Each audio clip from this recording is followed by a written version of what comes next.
Good morning dear children. Hearty welcome in your Hindi class.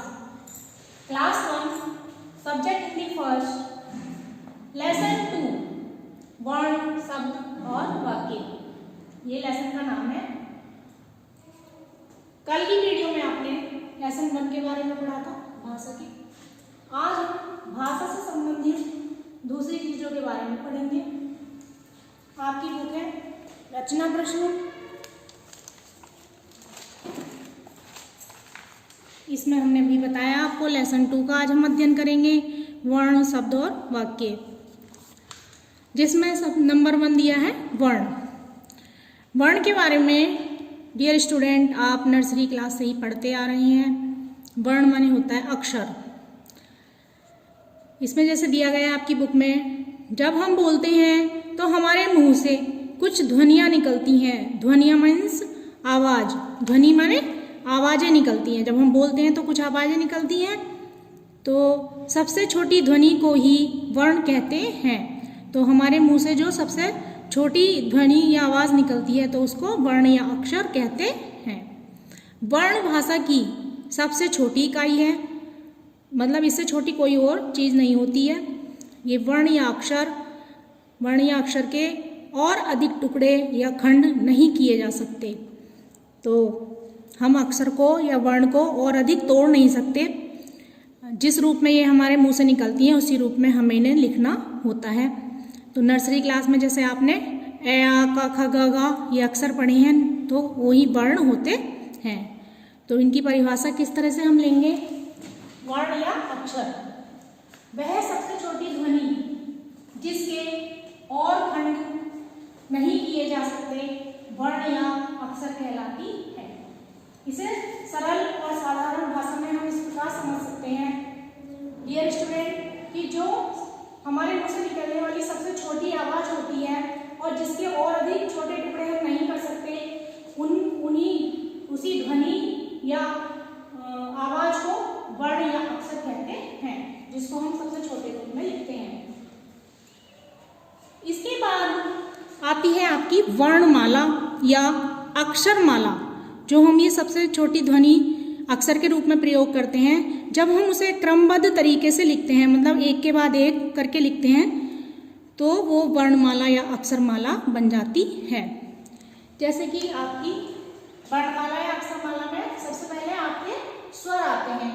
2 तरीके के वर्ण होते हैं आपकी वर्ण या अक्षरमाला में. 2 तरह के स्वर, 2 तरह के वर्ण या अक्षर होते हैं. नंबर 1 स्वर और नंबर 2 व्यंजन. स्वर कौन कौन से होते हैं आपके?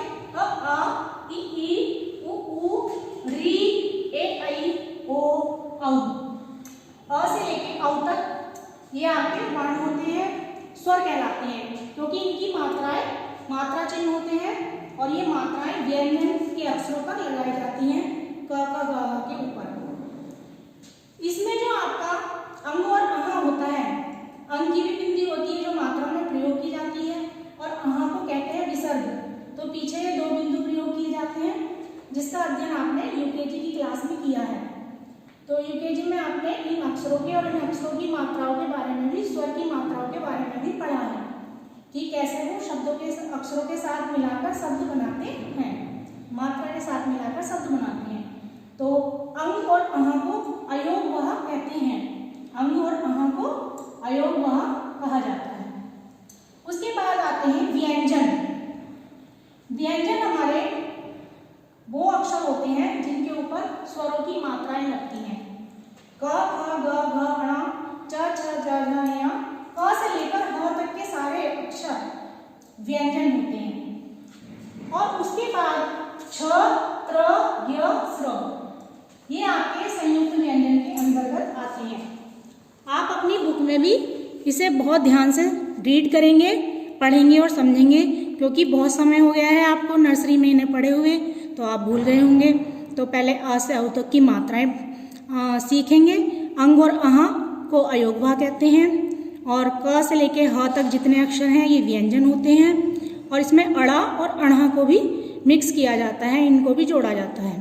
और छ त्र य स्र ये संयुक्त व्यंजन कहलाते हैं, क्योंकि छ त्र ज्ञ स्र को संयुक्त व्यंजन कहा जाता है क्योंकि ये दो व्यंजनों से मिलकर बनते हैं। तो जब दो या तीन व्यंजनों से मिलकर बनेंगे, मिक्स होकर बनेंगे, तो इसलिए संयुक्त कहा जाता है। संयुक्त का मतलब होता है मिला जुला। जैसे कि आपका छ से क्षत्रिय कौन कौन सा अक्षर से बना है? आधा क, आधा श और अ। आधा क, श, अ, छ। आधा त, आधा र, अ, त्र। आधा ज, आधा अ, आधा पूरा आ, ज्ञ। आधा श, आधा र और अ, स्र। इस तरह से ये दो दो अक्षरों से मिलकर बने हैं, इसलिए इनको संयुक्त व्यंजन कहते हैं। नेक्स्ट पेज पर चलते हैं डियर स्टूडेंट्स। ये देखिए यहाँ भी यही बात समझाई गई है आपको। आप अपनी बुक रीड करेंगे, कई बार आपको लेसन रीड करना है, तो आपको पूरा लेसन बहुत अच्छे से समझ आ जाएगा। अंग को अनुस्वार और अह को विसर्ग कहते हैं। अंग की बिंदी को अनुस्वार और अह खाली की जो ये बिंदी है इनको विसर्ग कहते हैं। अंग तथा अह स्वर नहीं है, इनकी गिनती स्वर में नहीं होती, लेकिन इनकी मात्राएं प्रयोग की जाती हैं। अणा और अणा व्यंजन क्रमशः ड और ढ व्यंजनों से विकसित हुए हैं। ड से डमरू और ढ से ढक्कन में जब हम बिंदी लगा देंगे तो अणा और अणा ये व्यंजन बन जाएंगे। अब इस पूरे लेसन से आधा लेसन है अभी ये, तो इससे हमें क्या हम सीखे समझेंगे, क्या लर्न करना है हमें, स्मरण रखने योग्य पॉइंट क्या हैं? वो है वर्ण भाषा की सबसे छोटी इकाई है। मतलब भाषा की सबसे छोटी इकाई वर्ण या अक्षर होते हैं, और वर्ण दो प्रकार के होते हैं, जैसे अभी हमने आपको बोर्ड पर बताया। नंबर 1 स्वर अ से औ तक, और अंग और अह अयोग भः, और क से ह तक जो अक्षर होते हैं वो व्यंजन कहलाते हैं। अब इसमें हमें ये मौखिक अभिव्यक्ति देनी है। प्रश्नों के उत्तर भी हमें मौखिक, लेकिन ये रिटर्न में आते हैं, तो आप अपनी बुक में भी लिखेंगे और हम इनको कॉपी में भी कराएंगे। तो क वाला है भाषा की सबसे छोटी इकाई क्या है? वर्ण या अक्षर। इसका उत्तर लिखेंगे वर्ण या अक्षर। ख संयुक्त व्यंजन कौन कौन से हैं? छ, त्र, ज्ञ, स्र। अभी आपको हमने पूरा समझाया है। इसके नीचे एक्सरसाइज दी है। नीचे दिए गए शब्दों से स्वर अलग करके लिखिए। स्वर आपको पता ही है, अ से औ तक के सारे अक्षर स्वर होते हैं। जैसे एक आपको करके बताया गया है यहाँ पे, आज वाले शब्द में आज शब्द से अ अलग कर देंगे तो ये स्वर हो जाएगा। ऐनक में से ए अलग कर देंगे, एक में से ए अलग कर देंगे, औरत में से औ अलग करके लिखेंगे, उनका में से ऊ, और ऋषि में से री। आगे वाला नहीं लेंगे अक्षर, स्टार्टिंग वाले ही हमें अलग करके लिखने हैं, शुरू वाले। नंबर 3 खाली स्थान में अणा और अणा का उचित प्रयोग करिए और शब्द बनाइए। जैसे बढ़ई अणा खाली दिया, गुड़िया इसमें अणा खाली दूसरा वाला दिया है।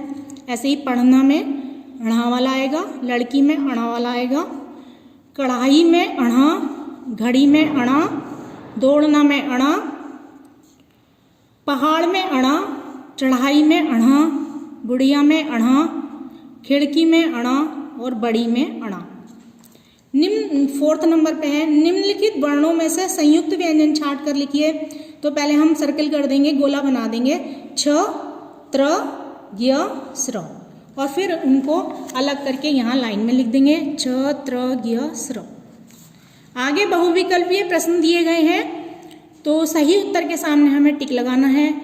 पहला वाला है क है स्वर या व्यंजन, तो क जो अक्षर होता है वो व्यंजन होता है, तो बाद वाले में टिक लगाएंगे।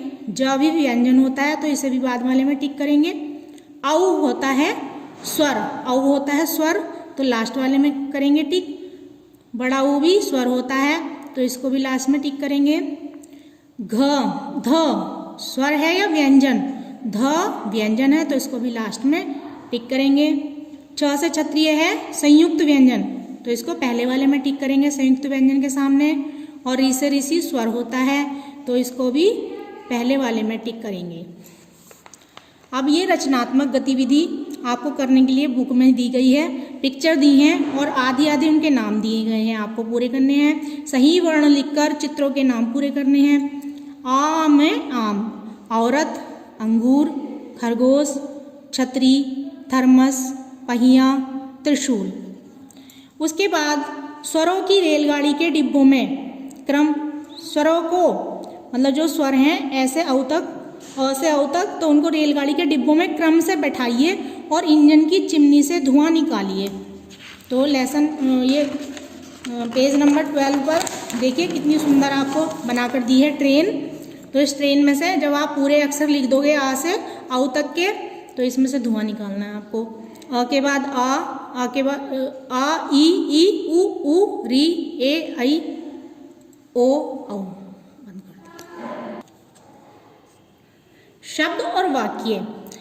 वर्णों के बारे में, अक्षरों के बारे में पढ़ने के बाद हम शब्द और वाक्यों के बारे में पढ़ेंगे। स्वरों का जो रूप व्यंजन के साथ जुड़ता है उसे मात्रा कहते हैं। मतलब अ से अ तक की जो स्वर होते हैं उनकी जो मात्राएं चिन्ह होते हैं, उन मात्रा चिन्हों को हम जब अक्षरों के साथ जोड़ते हैं, तो व्यंजन के अक्षरों के साथ जोड़ते हैं, तो नए नए शब्द बन जाते हैं। और विभिन्न स्वरों की मात्राएं निम्न प्रकार से हैं और उनसे बनने वाले शब्द भी यहाँ दिखाए गए हैं, चित्र भी हैं। अ की मात्रा नहीं होती तो हो गया कमल, कमल। ये अक्षर के साथ वैसे ही जुड़ा होता है, इसकी आवाज़ हमें आती है लेकिन मात्रा दिखाई नहीं देती है। अ की मात्रा कै आ में काम, काम करने जा रहा है ये व्यक्ति। छोटी की मात्रा ये इस तरीके से इसका चिन्ह होता है, अक्षर से पहले लगता है। किताब, किताब, इसका चित्र भी दिखाया है। बड़ी की मात्रा का इस तरीके से होता है, वो अक्षर के पीछे लगाते हैं इस मात्रा को। क, की, क, ई, ले, कील, बड़ी की मात्रा तो हो जाएगा कील। छोटे ऊ की मात्रा कुसुम, कुसुम, कुसुम माने फूल होता है। बड़े ऊ की मात्रा लगाएंगे कूप, कूप, कूप माने कुआ। री की मात्रा लगाएंगे ये सी अक्षर के आकार की होती है, कृषक, कृषक माने किसान। ए की मात्रा लगाएंगे तो ऊपर लगती है बिना डंडे के, केला। आई की मात्रा लगाएंगे तो डबल मात्रा हो जाती है बिना डंडा लगाए, कैद। ओ की मात्रा लगाएंगे डंडा लगा के एक मात्रा ऊपर लगाएंगे, हो गया कोयल। औ की मात्रा में डंडा लगाएंगे, डंडे के साथ 2 मात्रा ऊपर लगाएंगे तो हो जाएगा कौवा। इस प्रकार से वर्णों का सार्थक समूह शब्द कहलाता, शब्द बनाता है। मतलब जब हम अक्षरों को इस तरीके से लिखेंगे कि उनका कोई ना कोई अर्थ बने, कुछ ना कुछ अर्थ निकले, तभी वह शब्द कहलाता है। जैसे कि न प्लस क प्लस ल, नकल, कमल, कमल, इनका कुछ ना कुछ अर्थ है शब्दों का। तो इसलिए ये वर्णों को इस तरीके से रखा है कि इनका कुछ ना कुछ अर्थ निकल रहा है, इसलिए ये शब्द सार्थक शब्द हैं। और इस तरह से हमने आपको मात्राओं के बारे में यहाँ समझाया है बुक के द्वारा। अब हम आपको बोर्ड से बताएंगे स्वरों का जो रूप व्यंजन के साथ जुड़ता है, व्यंजन वाले अक्षरों के साथ जुड़ता है, उसे मात्रा कहते हैं। तो स्वरों की मात्रा चिन्ह कौन कौन से होते हैं? अ की मात्रा नहीं होती, ये सिर्फ अक्षरों के साथ लगकर बोला जाता है। आ की मात्रा में एक डंडा जैसा होता है। छोटी की मात्रा अक्षर से पहले लगती है, बड़ी की मात्रा अक्षर के बाद लगाते हैं, छोटे ऊ की मात्रा अक्षर के नीचे लगाते हैं और बड़े ऊ की मात्रा भी अक्षर के नीचे ही लगती है। र में जब इसे हम लगाते हैं तो र के पेट में लगाते हैं, र के पीछे लगाते हैं। छोटे ऊ की मात्रा भी और बड़े ऊ की मात्रा भी र के पीछे लगती है। री की मात्रा सी के आकार की होती है, सी अक्षर के आकार की होती है, तो ये अक्षर के नीचे लगती है। ए की मात्रा अक्षर के ऊपर लगती है, आई की मात्रा अक्षर के ऊपर लगती है, ओ की मात्रा भी अक्षर के ऊपर पीछे लगती है और औ की मात्रा भी अक्षर के पीछे लगती है। तो इस प्रकार से सार्थक शब्दों की व्यवस्थित क्रमबद्ध समूह को वाक्य कहते हैं। शब्दों के बाद हमारे वाक्य आया है, तो वाक्य क्या किसको कहेंगे? जब हम शब्दों को, जो सार्थक शब्दों को जब हम क्रमबद्ध तरीके से रखेंगे, एक दूसरे के पीछे इस तरीके से रखेंगे कि उसका कुछ अर्थ निकले, तभी वह वाक्य कहलाएगा। जैसे कि नकल मत करो, कमल एक फूल का नाम है। इन वाक्यों का कुछ अर्थ निकल रहा है, इसीलिए ये वाक्य कहलाएंगे। तो इन सब शब्द और वाक्यों से हमें क्या सीखने को मिला? याद रखने वाली चीज़ें कौन सी हैं? स्वरों के चिन्हों से मात्राएं बनती हैं। अ से औ तक के जो स्वर होते हैं उनके चिन्हों से मात्रा बनती हैं। वर्णों का सार्थक समूह शब्द कहलाता है और सार्थक शब्दों के व्यवस्थित समूह को वाक्य कहते हैं। प्रश्न है ई की मात्रा वाले दो शब्द बताइए। दिन, किताब। एक वाक्य बोलिए या लिखिए, वह आम खाता है। रंगीन शब्दों पर उचित मात्रा लगाकर शुद्ध उच्चारण करिए। KOL कोयल, डाकिया, किताब, हरियाली, आज़ादी, दिल्ली, सहेली, भूख, वृक्ष। तो इसमें आप मात्राओं के हिसाब से इन शब्दों को करेक्ट करके लिखेंगे। शब्दों के समूह को उचित क्रम में रखकर वाक्य बनाना है। ये गलत तरीके से शब्दों को लिख दिया गया है, जिसकी वजह से सही वाक्य नहीं बन रहा है। किताब मैं हूँ पढ़ता, ये गलत वाक्य है। सबसे पहले आएगा मैं, फिर किताब पढ़ता हूँ, मैं किताब पढ़ता हूँ। इस तरीके से नेक्स्ट लिखेंगे। सदा सत्य बोलना चाहिए। फिर नेक्स्ट है मोर हमारा राष्ट्रीय पक्षी है। नेक्स्ट है लता खाना खाओ। इस तरह से इन्हें वाक्यों को, शब्दों को सही जगह रखकर, क्रमबद्ध तरीके से रखकर हमें वाक्य सही करने लिखने हैं। सार्थक शब्दों पर टिक और गलत शब्दों पर क्रॉस लगाना है। गुड़िया पर टिक करेंगे, मुंडी पर क्रॉस करेंगे, पुड़िया पर टिक करेंगे, अजगर पर टिक करेंगे, नफरत पर टिक करेंगे, मकल पर क्रॉस करेंगे, तोवल क्रॉस करेंगे, मोबाइल टिक करेंगे, बोतल टिक करेंगे, बगीचा टिक करेंगे, मतलब टिक करेंगे, सलब पर क्रॉस करेंगे क्योंकि ये गलत शब्द है।